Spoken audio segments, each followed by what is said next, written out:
नमस्कार दोस्तों, मेरा नाम हेमंत सोनी है और मैं एक ट्रक ड्राइवर हूँ। आज की ये घटना मेरे साथ हुए एक बहुत ही बुरे हादसे के बारे में है, या यूँ कहिए कि एक बुरे सपने के बारे में, जिसे मैं आज तक भुला नहीं पाया हूँ। मैं उस घटना को कभी याद नहीं करना चाहता, क्योंकि जब भी मैं उस घटना को याद करता हूँ मुझे वो दिखाई देने लगती है। उसका वो भयानक सा चेहरा, उसका वो खून से सना हुआ शरीर और सफ़ेद आंखें, वो बहुत ही डरावना था। और उस हादसे के बाद मुझे कई सालों तक ऐसा ही लग रहा था कि मैं उस याद को कभी अपने दिमाग से मिटा नहीं पाऊंगा। दोस्तों, उस रात मैं अपना ट्रक लेकर कर्नाटक से दिल्ली की ओर जा रहा था। वैसे तो मेरे साथ हमेशा एक क्लीनर रहता है, लेकिन उस दिन सफर में मेरे साथ कोई नहीं था। मैं अकेला ही कर्नाटक से दिल्ली की तरफ जा रहा था। अब उससे पहले पिछले 7 सालों से मैं ट्रक को चलाते आ रहा था, तो ट्रक चलाने का मुझे काफी अच्छा अनुभव था। लेकिन अब उस घटना के बारे में मैं क्या बताऊं। मुझे बस यही लगता है कि जब भी आपके साथ कुछ बुरा होने वाला होता है तो वो बस हो जाता है। उस रात मैं आराम से गाने सुनते हुए अपना ट्रक चला रहा था। रात के कुछ 10 बज रहे थे। ट्रक चलाते चलाते अचानक से मेरा ध्यान रास्ते के किनारे चला गया। वहां कोई औरत खड़ी थी, शायद जिसने अपने हाथ में कुछ पकड़ा हुआ था, कोई झोला या कुछ गुड़िया जैसा। वहां से गुजरते वक्त वो औरत मेरे ट्रक की ओर ही देख रही थी, या शायद मुझे। मैं उसे ठीक से देख नहीं पाया और तेजी से उसके आगे निकल गया। शायद वो लिफ्ट के लिए वहां रुकी हुई थी और उसी आशा से मेरी ओर देख रही थी। मैंने फिर से अपना ध्यान आगे रास्ते पर लगाया। कुछ एक आध किलोमीटर दूर जाने के बाद मुझे मेरे कानों में कोई फुसफुसाहट सी आवाज सुनाई देने लगी, जैसे मुझे कोई कुछ बताना चाहता हो, या फिर जैसे कोई मंत्र जाप चल रहा हो। मुझे लगा कि मेरे कान बज रहे हैं, या फिर शायद मुझे बहुत ही नींद आ रही है। मैंने फिर से अपना ध्यान दिमाग में आ रही बातों से हटाया और मेरे सामने से गुजर रही गाड़ियों पर ध्यान दिया। शायद मैं उन विचारों को, उन आवाजों को रोक नहीं पा रहा था। कुछ तो गड़बड़ थी। कुछ बड़बड़ाहट की आवाज मेरे कानों पर पड़ रही थी, जबकि मेरे साथ वहां गाड़ी में कोई भी नहीं था। और उस वक्त गाड़ी में तो गाने बज रहे थे, फिर भी वो आवाज मुझे मेरे कानों में साफ साफ सुनाई दे रही थी। मेरा दिमाग चकराने लगा। मुझे लगा कि मुझे गाड़ी को रोककर अपने आप को देखना चाहिए कि कहीं मुझे सच में बहुत ज्यादा नींद तो नहीं आ रही, और उसी कारण से मेरा ध्यान बार बार सामने से हट रहा है। मैंने ट्रक को एक साइड में खड़ा कर दिया और पानी लेकर गाड़ी से नीचे उतर गया। लगा कि बैठे बैठे हाथ पैर अकड़ गए होंगे। नीचे उतरूंगा तो थोड़े हाथ पैर खुल जाएंगे और फ्रेश लगेगा। मैंने आलस देते हुए हाथ पैर घुमाकर उछलकर शरीर को ढीला करना चाहा। फिर मैंने बोतल से अपना मुंह धो लिया। फ्रेश होकर मैं फिर से गाड़ी में बैठने के लिए ऊपर चढ़ा, और तभी मेरा ध्यान पीछे रास्ते की तरफ गया। पीछे रास्ते के किनारे कोई खड़ा था, मुझसे 25 से 30 कदम दूर। पर गाड़ी के पीछे जलती लाल पीली रोशनी में मैं उसे ठीक से देख नहीं पाया। मैंने कुछ क्षण के लिए देखा और जाकर अंदर बैठ गया। उसने मुझे कोई आवाज नहीं दी, कोई इशारा नहीं किया, इसलिए मैंने भी उस तरफ ध्यान नहीं दिया। मैं फिर से ट्रक को चालू कर आगे जाने लगा। मैंने एक नजर साइड मिरर में देखा और मैं हैरान रह गया, क्योंकि अब वहां पीछे कोई नहीं था। पता नहीं मुझे उस वक्त क्या हो गया था। कभी कोई आवाज मुझे कानों में सुनाई दे रही थी, तो कभी कुछ दिखाई दे रहा था। मैं ट्रक को आगे ले जाने लगा। सोचा कि कहीं ढाबे पर रुककर आराम कर लूंगा। ऐसे सुनसान रास्ते पर रुकना ठीक नहीं है। कुछ दूर जाने के बाद मुझे फिर से वही फुसफुसाती आवाज सुनाई देने लगी। मैं अपनी आंखों को मसलने लगा। मैं जब भी अपनी आंखें बंद करता मुझे कुछ परछाई सी दिखाई देती थी, और पलक झपकते ही वो गायब हो जाती। मुझे लगा कि कहीं मैं पागल तो नहीं हो गया, क्योंकि आज तक मेरे साथ कभी भी ऐसा कुछ भी नहीं हुआ था। जब मैंने ध्यान से देखा तब मुझे महसूस हुआ कि मैं किसी अलग ही रास्ते पर आ गया हूं। मैंने अपने आसपास देखा तो लगा कि कुछ ही पलों में मैं कहीं रास्ता भटक तो नहीं गया। मैंने फिर से ट्रक को जगह पर ही रोक दिया और ट्रक को रोककर अपने आसपास देखा। मैं किसी अलग ही जगह पर था, किसी सुनसान रास्ते पर। मतलब अभी कुछ देर पहले मैं जिस रास्ते पर सफर कर रहा था वो ये रास्ता नहीं था। लगा जैसे आसपास का सब कुछ बदल गया है। चारों तरफ डरावना सन्नाटा छाया हुआ था। भगवान ही जाने कि उस वक्त मेरे साथ वो क्या हो रहा था। मेरे सामने दो रास्ते थे, या तो मैं वहां से आगे चला जाऊं या फिर पीछे मुड़कर अपना रास्ता ढूंढूं। मैंने ट्रक को पीछे मोड़ लिया और पीछे हाईवे की ओर निकल पड़ा। मतलब मुझे भी पता नहीं था कि पीछे हाईवे है भी या नहीं। बस मुझे लगा कि अगर हाईवे से मैंने ये गलत रास्ता पकड़ा होगा तो इसी रास्ते से पीछे जाने पर मैं फिर से हाईवे तक पहुंच जाऊंगा। मैं अपने ट्रक को मोड़कर कुछ दूर चला गया। मुझे मेरे सामने रास्ते के किनारे फिर से एक औरत दिखाई दी। मैंने उसे गौर से देखा। वो कोई 25 या 30 के बीच की औरत थी।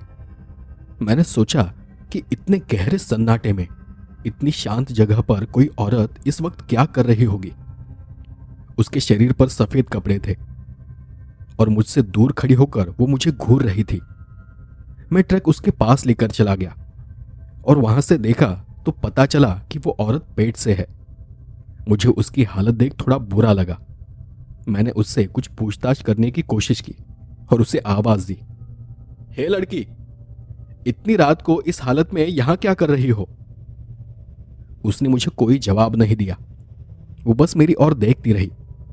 मैंने फिर उससे पूछा, अरे बताओ तो, कहां जाना है? घर का अता पता कुछ है? पति कहां है तुम्हारा? बाहर की कड़ाके की ठंड में वो बस कांपती हुई शांत खड़ी थी। उसकी हालत देख मुझे और भी बुरा लगा और मैंने फिर पूछा, अरे कहां जाना है? मैं तुम्हें छोड़ दूंगा। उसने बहुत ही ठंडी आवाज में कहा, बस भटक रही हूं, कहीं जाना नहीं है। मुझे भी उस वक्त न जाने क्या हो गया था।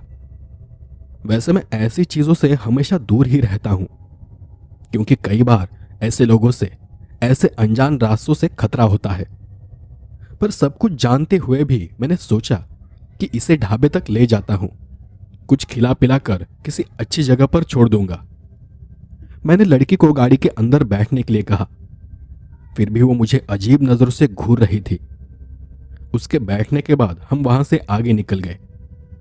मैंने उसकी हालत को देखते हुए उससे पूछा, तुम्हें देख लगता नहीं कि तुमने बहुत दिनों से कुछ खाया होगा। तुम्हारा पति कहाँ है? उसने शांत और रूखी नजरों से मेरी तरफ देखकर कहा, मर गया। उसकी बात सुनकर मुझे और बुरा लगा। मैंने बात को टालकर कहा, अच्छा चलो, आगे ढाबे पर मेरे साथ कुछ खा लेना और मैं तुम्हें वहीं आगे कहीं छोड़ दूंगा। उसने फिर भी मुझसे कोई बात नहीं की। उस वक्त उसका सारा ध्यान उसके पेट की तरफ था, मतलब अपने बच्चे की तरफ।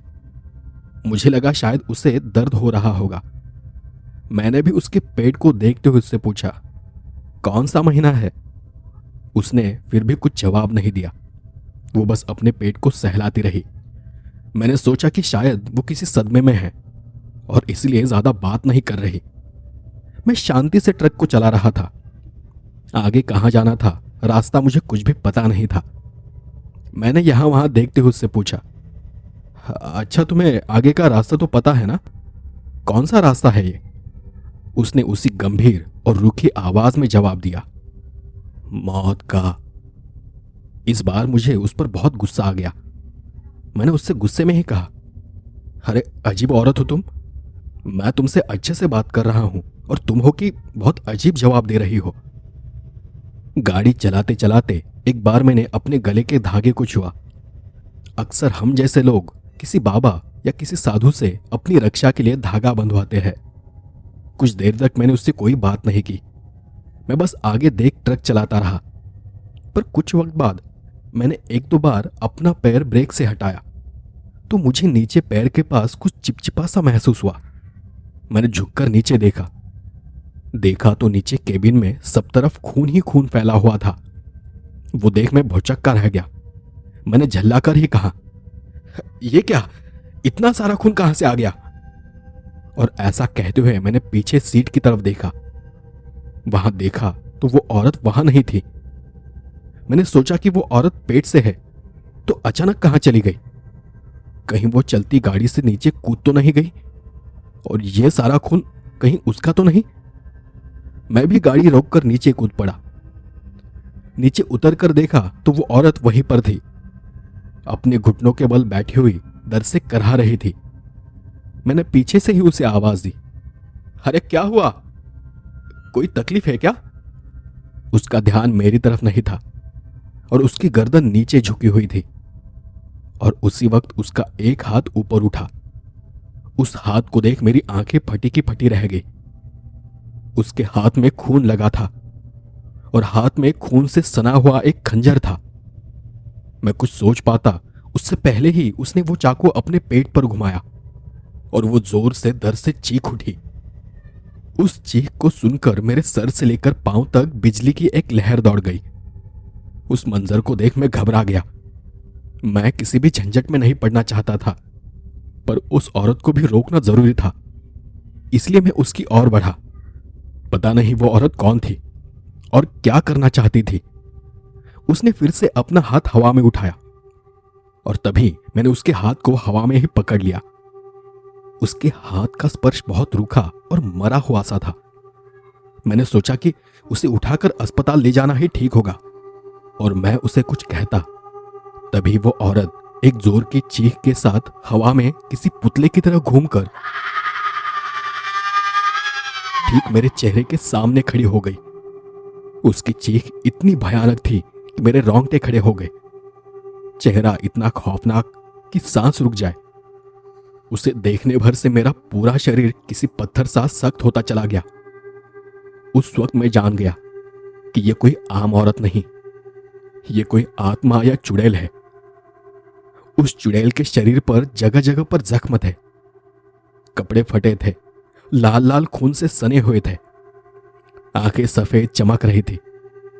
मुझे देख वो अजीब ढंग से मुस्कुरा रही थी और उसी मुस्कुराहट के साथ उसके चेहरे का मांस थरथरा रहा था।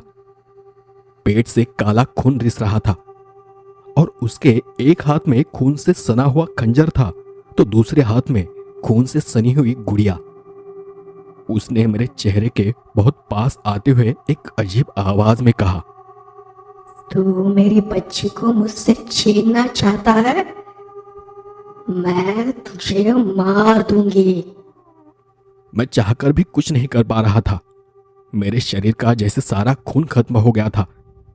वो किसी चुड़ैल सी दिखाई दे रही थी। मुझे अपनी आंखों पर बिल्कुल भी विश्वास नहीं हो रहा था। वो चुड़ैल अब डरावनी से ज्यादा घिनौनी लग रही थी। डर के मारे उसका हाथ अपने आप ही मेरे हाथ से छूट गया। उस चुड़ैल का चेहरा बहुत ही भयानक था, जिसे देखते ही कोई भी अपना होश खो सकता था। मेरा दिमाग अंधेरे से घिरता चला गया। मेरे चारों तरफ एक तरह का डरावना सन्नाटा छाया हुआ था, लेकिन मैंने अभी भी हिम्मत नहीं हारी थी। मैंने किसी तरह अपने आप को संभाला और वहां से भागने लगा।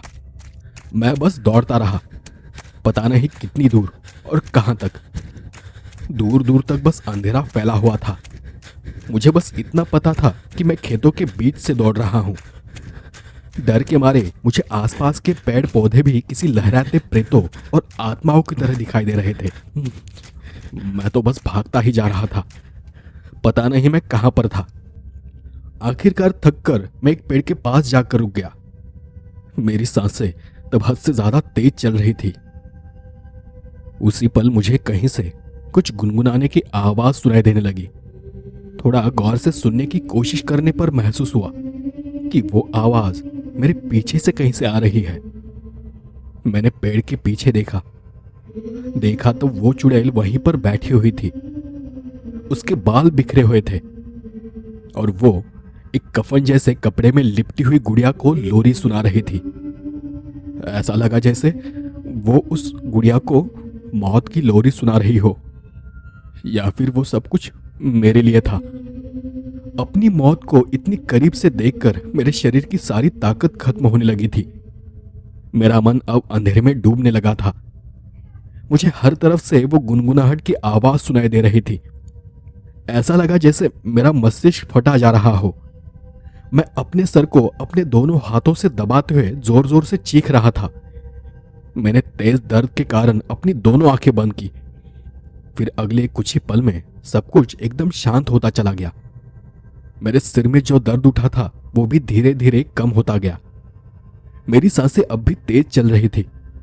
मैंने अपने आप को समझाकर, शांत कर धीरे से अपनी आंखें खोली और आंखें खोलते ही मुझे एक बिजली का झटका सा लगा। उस चुड़ैल का चेहरा बिल्कुल मेरे चेहरे के सामने था और मेरा सर उसकी गोद में। खौफ और भय की वजह से मेरे पूरे शरीर में सनसनाहट सी फैलती चली गई। मुझे देख वो अपने मुंह से एक अजीब सी आवाज कर रही थी। मेरे जिस्म का रोया रोया मारे डर के कांपने लगा। उस पल मुझे ऐसा लगा कि जैसे मैं मौत की गोद में हूं। अब करने के लिए मेरे पास कुछ भी नहीं था। लगा जैसे मैं अपनी आखिरी सांसें गिन रहा हूं। मैं बस किसी गुड़िया की तरह उसकी गोद में पड़ा हुआ था। इस बार सब कुछ मेरी ताकत से बाहर था। मेरी आंखें बंद होती जा रही थी। अपनी आंखें बंद होने से पहले मैंने अपनी दाईं तरफ कोई परछाई को महसूस किया। वो परछाई मेरी तरफ ही बढ़ रही थी और फिर कुछ ही पल में मैं किसी अलग ही दुनिया में चला गया था। पता नहीं उस वक्त मैं मरा हुआ था या नहीं, पर वो एहसास बहुत ही अजीब सा था। जब मेरी आंख खुली तो मैं अपनी गाड़ी के पास रास्ते पर पड़ा था। मेरे आसपास कई सारे लोग जमा हो गए थे। मुझे थोड़ा होश आया तो महसूस हुआ कि वो लोग मेरे बारे में ही बात कर रहे थे। किसी ने मुझे उठाकर एक पेड़ से सटकर बिठा दिया और वो ऊंची आवाज से मुझसे कुछ पूछ रहा था। भाई ठीक तो हो? यहां कैसे कैसे हुई ये हालत? मुझे तब तक अच्छे से होश आ गया था। मेरे आसपास सब तरफ हरे भरे खेत थे। हवा में कोहरे की चादर फैली हुई थी। कई सारे लोग कंबल ओढ़े हुए मेरे आसपास खड़े थे। उनमें से एक आदमी मेरी तरफ आगे बढ़ा। उसका पहराव किसी आम आदमी सा था, लेकिन तेज किसी साधु जैसा।